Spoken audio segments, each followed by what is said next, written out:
vento forte è durato mezz'oretta, effettivamente forte. E dopo ho cominciato a calare un po', ma non ci siamo resi conto del disastro che ha fatto.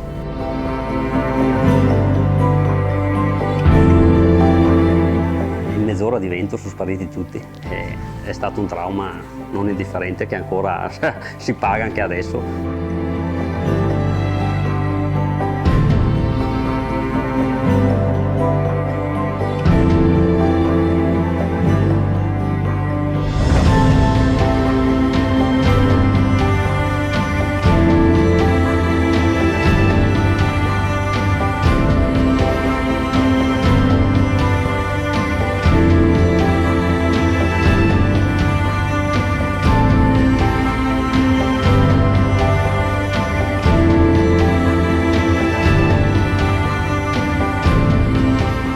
Io amo la montagna e per me la montagna è stata una scelta. E qui c'è proprio la possibilità di respirare aria pura, di vivere in un contesto a dimensione d'uomo, dove la vita si fa meno frenetica e dove ascolti il mondo che ti circonda, e questa è la cosa più bella. Ho la fortuna di avere una casa a ridosso del bosco e quindi per me è quasi un appuntamento quotidiano. Uscire di casa e incamminarmi lungo i boschi che amo, non sempre lungo i sentieri, molto spesso proprio in mezzo alle piante e in ogni stagione. La cosa bella è che riesci ad assaporare proprio il profumo del bosco, il sapore che ti regala, i colori meravigliosi che sono unici in ogni stagione, dalla primavera all'estate, all'autunno e all'inverno.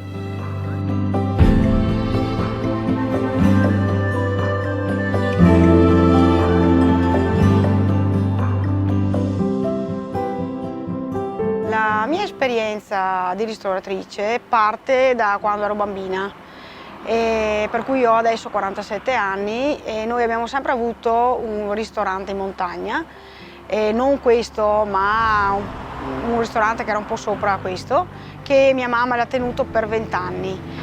Ce l'abbiamo poi lasciato per trasferirci in città, nella zona limitrofe a Schio, e ci siamo stati però per 6 anni perché poi non abbiamo risentito, diciamo, il richiamo della montagna.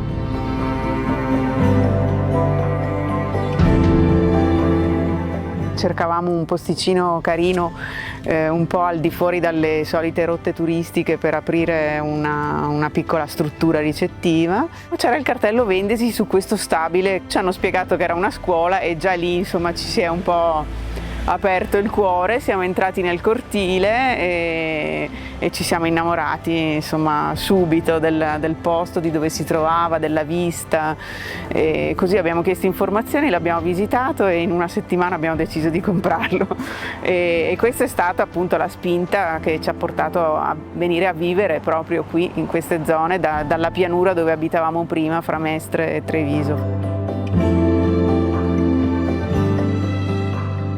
L'amore per la montagna lo esprimo in cucina, cerco di valorizzare al massimo i prodotti che il territorio mi offre. Sono una persona che ama camminare nel bosco, sia per rilassarmi che per trovare ispirazione per i miei piatti, perché comunque i profumi del bosco sono intrinseci nella mia natura, essendo nato io qui. Mi ricordo quando da bambino anche i miei genitori mi portavano a camminare e quindi mi è rimasto, anche se sono stato via per 5 anni, comunque rientrare a casa e diciamo scoprirli è per me un vero orgoglio, una bellissima sensazione.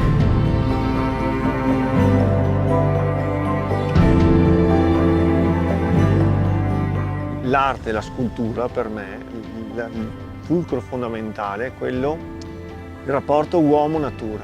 Bisogna imparare, soprattutto osservando la natura, bisogna imparare, e la natura è lenta, ha i suoi ritmi, quello che noi non riusciamo ad avere, noi vogliamo tutto subito. E la montagna ha il suo ritmo e anche la gente del posto ha il suo ritmo. Il bosco ha il suo ritmo, i suoi tempi, non puoi venire qua con l'auto da 200 cavalli, andare Freccia, prendo gli chic, vado su, faccio 1000 giri, mangio il panino, torno a casa, corro, tutto 200 all'ora.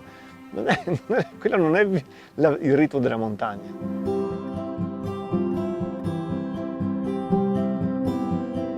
Vivere qui significa anche aver scelto questo lavoro che è ricco di sacrifici, ci sono tantissimi imprevisti, devi convivere con tutto ciò, però la soddisfazione è enorme.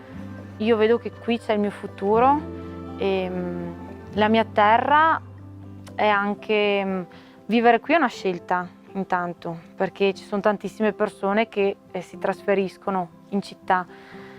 Qui io vedo il mio presente, il mio passato, la storia della mia famiglia e vedo il mio futuro.